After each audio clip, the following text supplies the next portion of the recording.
Viewers দেখো আজকে বের করেছি নরহরি দাস উপেন্দ্র কিশোর রায়চৌধুরীর একটি সুন্দর গল্প বাংলা পাতাবাহার চতুর্থ শ্রেণী 4 পাতায় নরহরি দাস। তো আজকে আলোচনার বিষয় হলো নরহরি দাসের অনুশীলনীর প্রশ্ন উত্তরগুলো আজকে আমরা জেনে নেব। তো চলো আজকের ভিডিওটা শুরু করি। তাহলে আমি বিথিকা, একটু অপেক্ষা করো। চ্যানেলের পক্ষ থেকে তোমাদেরকে অনেক ভালোবাসা জানিয়ে আজকের ভিডিওটা শুরু করছি। তো চলো। উপেন্দ্র কিশোর রায়চৌধুরী 1 নম্বরে দেখো, উপেন্দ্র কিশোর রায়চৌধুরীর লেখা তোমার প্রিয় একটি বইয়ের নাম লেখো। দেখো টুনটুনির বই এখানেই পেয়ে যাবে তোমরা। এই যে এখানে টুনটুনির বই, গুপি গাইন বা, ঠিক আছে। 2 নম্বরে তার লেখা গল্প অবলম্বনে তৈরি কোন সিনেমা তুমি দেখেছো। এই যে গুপি গাইন, বাঘা বাইন। 3-এর 1-এ কি আছে, একটি বাক্যে উত্তর দাও। 3-এর 1 কি আছে, হ্যাঁ গো তুমি কি খাও। ছাগলছানা ষাঁড়কে কি ভেবে এমন প্রশ্ন করেছিল। তাহলে আমি স্ক্রিনের ওপর উত্তরগুলো লিখে দিচ্ছি, তোমরা নোট করে নেবে। ছাগলছানা ষাঁড়ের মাথায় শিং দেখে ষাঁড়কে তার মতন মনে করে এমন প্রশ্ন করেছিল। 3-এর 2-এ কি আছে, গল্পে বাঘ হলো শিয়ালের মামা আর নরহরি দাস নিজেকে কার মামা দাবি করলো। নরহরি দাস নিজেকে সিংহের মামা বলে দাবি করলো। 3-এর 3, ছাগলছানা ষাঁড়ের সঙ্গে কেন বনে গিয়েছিল। বনের ভিতরে চমৎকার ঘাস খেয়ে ষাঁড় তার বিশাল আকারের চেহারা বানিয়েছিল। সেই কথা শুনেই ছাগলছানা সেই চমৎকার ঘাস খেতে ষাঁড়ের সঙ্গে বনে গিয়েছিল। 3-এর 4 কি আছে, ছাগলছানা সেদিন রাতে কেন বাড়ি ফিরতে পারেনি। বনের মধ্যে থাকা চমৎকার ঘাস খেয়ে ছাগলছানার পেট এতই ভারী হয়ে গিয়েছিল যে সে আর নড়তে পারছিল না, তাই সেই দিন রাতে সে বাড়ি ফিরতে পারেনি। 3-এর 5 কি আছে, অন্ধকারে শিয়াল ছাগলছানাকে কি মনে করেছিল। ছাগলছানার গায়ের রং কালো ছিল বলে অন্ধকারে তাকে বোঝা যাচ্ছিল না, তাই তাকে শিয়াল রাক্ষস বলে মনে করেছিল। 3-এর 6-এ কি আছে, বাঘ শিয়ালকে ফিরতে দেখে আশ্চর্য হয়ে গিয়েছিল কেন। না, শিয়াল বাঘের বাড়ি থেকেই নেমন্তন্ন খেয়ে বাড়ি ফিরেছিল। বাঘের বাড়ি থেকে ফেরার সঙ্গে সঙ্গে আবার সে সেখানে ফিরে যাওয়ায় বাঘ আশ্চর্য হয়ে গিয়েছিল। 7 কি আছে, শিয়াল কোন শর্তে বাঘের সঙ্গে ফিরতে চেয়েছিল। বাঘ যদি তাকে লেজের সঙ্গে বেঁধে নিয়ে যায় তাহলেই সে বাঘের সঙ্গে ফিরবে। 3-এর 8 কি আছে, ছাগলের বুদ্ধির কাছে বাঘ কিভাবে হার মানল। ছাগলছানা শিয়াল আর বাঘকে দূর থেকে দেখে বলে, দূর হতভাগা, তোকে দিলুম 10 ভাগের করি, 1 ভাগ নিয়ে এলি লেজে দিয়ে দড়ি। এই কথা শুনে বাঘ শিয়ালকে নিয়েই লাফ দিয়ে পালায়। এইভাবে ছাগলের বুদ্ধির কাছে বাঘ হার মানল। 4 কি আছে, নিচের এলোমেলো পণ্যগুলি সাজিয়ে শব্দ তৈরি করো। দেখো এখানে সবগুলোই তোমরা পারবে। এটা হবে ভয়ানক, এটা হবে সর্বনাশ, এটা হবে সারা রাত, এটা হবে অন্ধকার, এটা কি নিমন্ত্রণ, আর এটা ছাগলছানা। নিজের 5-এর কি আছে, নিজের ভাষায় বাক্য সম্পূর্ণ করো। 5-এর 1, এখানে এই যে গল্পটা পুরো ভালো করে পড়ে নিলেই এটা পারবে।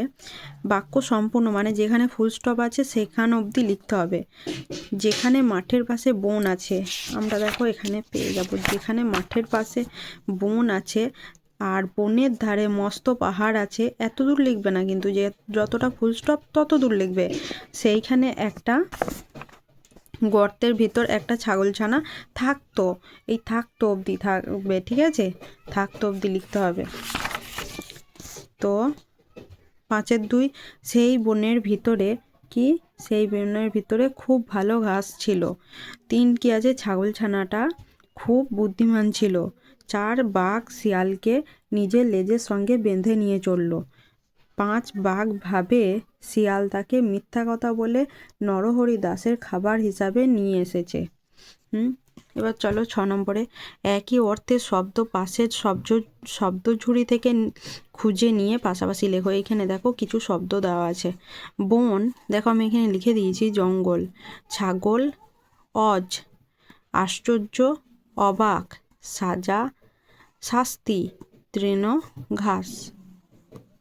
এবার 7 কি আছে, 7-এর বর্ণ বিশ্লেষণ করে নিচের ফাঁকা ঘরগুলি ভর্তি করো। দেখো এখানে ফাঁকা ঘরগুলোই আমি লিখে দিয়েছি। এটা হবে আ, এটা হবে ঢর্ষণ র। তোমরা বর্ণ বিশ্লেষণ সবাই করতে পারো আশা করছি। তো পাহাড়ের দেখো প, পয় হসন্ত, যুক্ত আ যুক্ত হয় হসন্ত যুক্ত আ যুক্ত ঢয়সন র, মস্ত ম যুক্ত অ যুক্ত দন্তেশ্ব যুক্ত তয় হসন্ত যুক্ত অ। তাহলে আমি শূন্যস্থানেরগুলো শুধু বলে দিচ্ছি। এখানটায় সন্ধ্যের ধ আর যুক্ত এ হবে, অন্ধকারের এই মধ্যেখানে ধ হবে, আর এই পাশে আ যুক্ত রয় হসন্ত হবে, পঞ্চাশে প হবে ফাঁকা জায়গাটায়, আর এখানে পিঠপালিং হবে। আস্পর্ধা দন্তেশ্ব হবে এই ফাঁকা জায়গাটায়, তারপরে অ হবে, তারপরে র হবে, ব্যস্তর ব হবে, তারপর একটা উঞ্জ হবে। নিঃশ্বাসের শূন্যস্থানটাই হবে তালবেশ্ব যুক্ত ব যুক্ত অ। ঠিক আছে, এবার 8 দাগের দেখো এখানে কি বলেছে, নিচের কথাগুলির মধ্যে কোনটি বাক্য নয় নিশ্চিত করো। বাক্য হলে টিক চিহ্ন দাও, আর বাক্য না হলে কাটান চিহ্ন দিয়ে শুদ্ধ করে লেখো। মাঠের পাশেই বন, এটা বাক্য। তাও কি হয়, এটাও বাক্য। নরহরি দাস এসে, এই সম্পূর্ণ নয় বাক্যটা, সেই জন্য কাটান চিহ্ন আছে। ঠিক আছে, আমি যেখানে গেলে, এটাও সম্পূর্ণ বাক্য না, সেই জন্য এটা কাটান চিহ্ন আছে। ছাগলছানা বাড়ি ফিরে এলো, এটা কিন্তু সম্পূর্ণ বাক্য, তাই এটা টিক চিহ্ন। 9 দাগের কি আছে, এলোমেলো শব্দগুলিকে সাজিয়ে বাক্য তৈরি করো। এক কি আছে, গর্তে থাকতো একটা ভিতরে ছাগলছানা, তাহলে এটা কি হবে, গর্তের ভিতরে একটা ছাগলছানা থাকতো।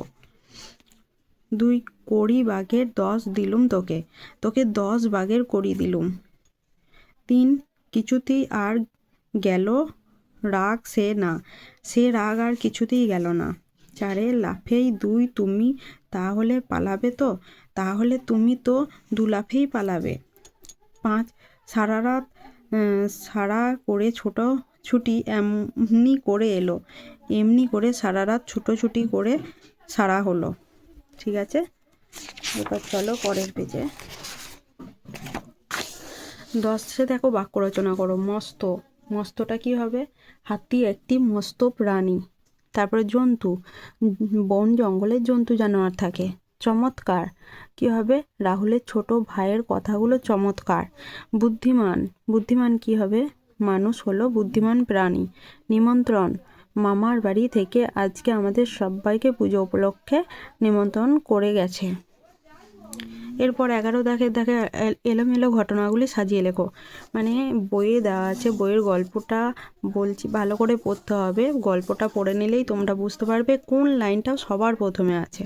দেখো, ছাগলছানাটা ভারী বুদ্ধিমান ছিল, সে বললে 50 বাঘে মোর এক গ্রাস। এখানে আমরা পুরো কোশ্চেনটা এখান থেকে এত দূর পড়ে নেব। ঠিক আছে, তাহলেই আমরা বুঝতে পারবো কোনটার পর কোনটা আছে। দেখো আমি লিখে দিয়েছি, তাও তোমরা সেটা লিখে নেবে। ঠিক আছে, ছাগলছানা ষাঁড়ের সঙ্গে বনে যেতে চাইলো, এটা প্রথমে আছে, সেই জন্য 1। 2 কি আছে, এ কথা শুনে ষাঁড় তাকে নিয়ে বনে গেল। 3 নম্বর লাইন কোনটা আছে, খেয়ে তার পেট এমন ভারী হলো যে সে আর চলতে পারে না। 4 নম্বরে কোন লাইনটা আছে, সেদিন রাতে একটা গর্তের ভিতরে একটা ছাগলছানা থাকলো। 5 নম্বরে কি আছে, দেখো 5 নম্বরে এই যে সেই গর্তটা ছিল এক শিয়ালের। 6 নম্বরে কোনটা আছে, শিয়াল ফিরে এসে গর্তের ভিতরে কে ঢুকেছে তা জানতে চাইল। 7 নম্বরে কে আছে, ছাগলছানাটা ভারী বুদ্ধিমান ছিল, সে বললে 50 বাঘে মোর এক গ্রাস।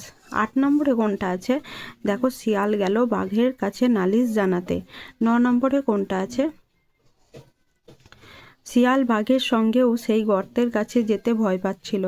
10 নম্বরে, বাঘ তো শিয়ালকে বেশ করে লেজের সঙ্গে বেঁধে নিয়েছে। 11 ছাগলছানা বলল, ধুর হতভাগা, তোকে দিলুম 10 বাঘের কড়ি, 1 বাঘ নিয়ে এলি লেজে দিয়ে দড়ি। 12 নম্বরে কোনটা আছে, দেখো সে শুনে বাঘ 25 হাত লম্বা এক লাফ দিয়ে শিয়ালকে শুদ্ধ নিয়ে পালালো। 13 নম্বরে, সকালে ছাগলছানা বাড়ি ফিরে এলো। তাহলে 13টা আছে এখানে, তো এরকম পরপর তোমরা সাজিয়ে নেবে। তো এরপরে যেটা আছে 12 দাগের নিচের প্রশ্নগুলি উত্তর লেখো। এইখান থেকে বড় প্রশ্ন শুরু হচ্ছে। তো আজকে আমি এখানেই ভিডিওটা শেষ করছি। পরের ভিডিওতে আমি 12 দাগ থেকে নিয়ে আসবো। ভিডিওটা অনেক বড় হয়ে যাচ্ছে, তো পরের ভিডিওতে তোমাদের অবশ্যই আমি 12 দাগ থেকে নিয়ে আসবো নরহরি দাসের প্রশ্নের উত্তরগুলো, ঠিক আছে? আর তোমাদের যদি ভিডিওটা ভালো লাগে তাহলে একটা লাইক করে পাশে থেকো আর সাবস্ক্রাইব করে রেখো পরবর্তী কোশ্চেনের অ্যান্সারগুলো পাওয়ার জন্য। তো চলো, টাটা, বাই বাই।